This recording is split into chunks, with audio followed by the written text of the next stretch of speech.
Hello, so I'm here today to tell you a little bit about our beanbags, and today I'm going to start with the large beanbag.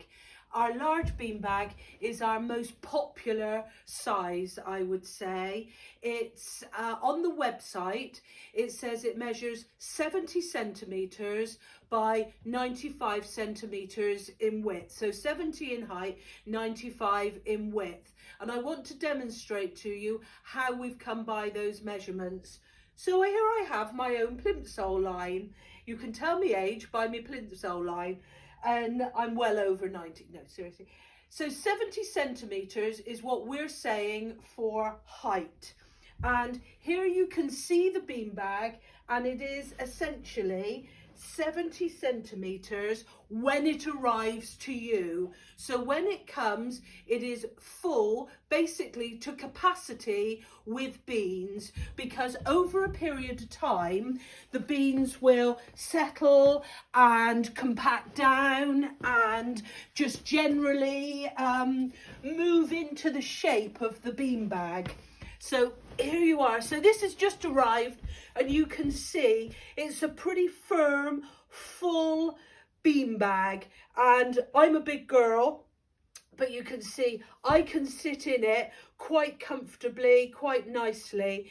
Now, over time, the beans do compact down and just generally make it so that you've got more area to sit in the beanbag rather than sit on it. But this is what it's like when it arrives. Now, I'm sat here in our luxe sheepskin version. The picture I've got here is our cowhide version, which is the same size bag, but obviously in cowhide. But because of that, although the pattern is exactly the same, because there isn't the voluminous amount of wool with the cowhide, it is a little, not a huge amount, a little bit smaller visually. Now let me tell you a bit more about the beanbags itself. So next thing you want to know about is the leather base. So this is upholstery leather on the base, and that means that it can go anywhere on the floor. It's not going to get overly grubby. It's certainly not going to get snagged or get caught. It's a good, robust, colour fast leather on the base. Then the next thing we're going to get to is the zip, says she. I hope I am. The reason it's so difficult to get to the zip is to stop little fingers. And this is a good point. You don't want little fingers digging in and going into the beans. It's not a nice thought at all. So the first thing you see is you've got your very buried zip runner. Then inside there is a stockingette where the beans are all secure, tight inside the stockingette. So there is no way that you're going to get escapee beans or little people, little fingers going inside are going to be able to access any of those beans. What? Just a quick infill here. Again, forgot my script. Beans. FR, fire retardant beans, all the certification you will need so that you can rest assured they are totally fire retardant, approved. Again, back to the bottom. All approved by or in line with British standards for fire retardancy. I think that was my other bit of infill.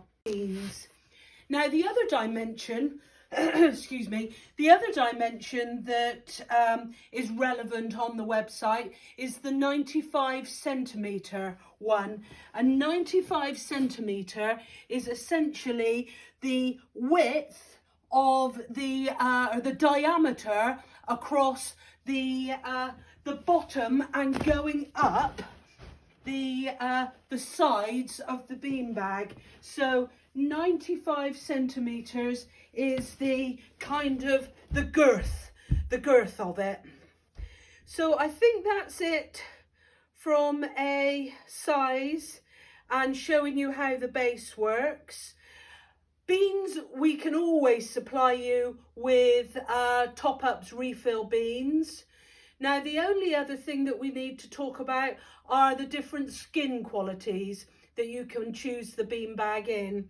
And this is what we call our luxe finish. And there's a variety of different colours available in luxe. Then there's the English UK domestic skin.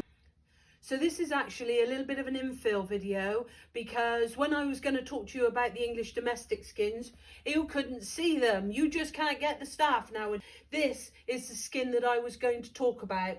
It's the shorter wool, very plush, polished or curly, version. So that is the English domestic. Right, that's it. Back to where we were. The next one is the what we call the Yeti skin, which again is another Australian sheepskin, but it's been left in a more rustic finish. Where this is, I shall have to get up again. Where this is ironed and polished. There you see it there. In comparison, the Yeti is quite characterful in its wool character. So it's been left in more little ringlets. And just quickly going off to an aside, it's called Yeti because it's based on the look of Tibetan, and this is a Tibetan Mongolian skin, but this is no good for beanbags. You cannot have beanbags out of that. But that's where Tibetan is, and that's where Yeti is. They are two different skins, two different finishes and durabilities. Right, I think that's it. I'm gonna call it a day at that. What I am going to do next is go on and do the other sizes, and just for that purpose I'm going to quickly pull in front the small beanbag, just so that you can hopefully get a feel of the difference of the size. But then I will go on and do a video of the small beanbag after I've had to sit down and a rest. Hopefully enjoy it. If you've got any questions, obviously don't hesitate to give us a ring, ask us. We can send you photos, we can send you, any more information, cuttings of the skins, just to ensure that what you've got, you're 110% thrilled with. Right, that's it.